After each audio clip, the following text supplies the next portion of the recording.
ডিএলএডে আমি কী বই পড়ছি সেটাই তোমাদের সঙ্গে শেয়ার করব। তো hello everyone, welcome back to my channel. আশা রাখছি সবাই খুব ভালো আছো এবং সুস্থ আছো। চলো, অনেক কথা হলো, এখন বইগুলো নিয়ে বসা যাক। এটি হচ্ছে শিশু শিক্ষা অর্থাৎ চাইল্ড স্টাডি। এটি ডক্টর দেবাশিস পালের বই, আর এটি পাবলিকেশন হয়েছে রীতা পাবলিকেশন। এরপরে রয়েছে বাংলাটি হচ্ছে ডক্টর সুবিমল মিশ্রর লেখা, আর এটি হচ্ছে রীতা পাবলিকেশনের বই। প্রত্যেকটা বই খুব ভালো ডেসক্রিপটিভভাবে দেওয়া রয়েছে এবং চ্যাপ্টার ওয়াইজ, মানে একটা চ্যাপ্টার শেষ হওয়ার পরে তার পিছনে প্র্যাকটিস করার জন্য এমসিকিউ রয়েছে।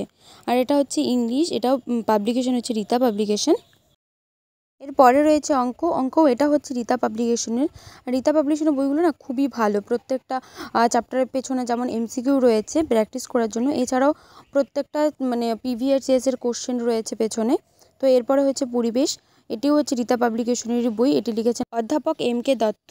এছাড়াও সবগুলো মিলে আরেকটা বই পাওয়া যায়, সেটা হচ্ছে ডিএলএড স্কলার। ওখানে শুধুমাত্র প্রশ্ন উত্তর করে দেওয়া থাকে, আর এটা যেহেতু টেক্সট বই তার ডেসক্রিপটিভভাবে দেওয়া রয়েছে। আর আমার মনে হয় টেক্সট বই পড়লে আর ওই স্কলারের প্রয়োজন পড়বে না। তো আশা রাখছি এই ভিডিওটা হেল্পফুল হবে। তো আজকে ভিডিওটা এখানে শেষ করছি, বাই।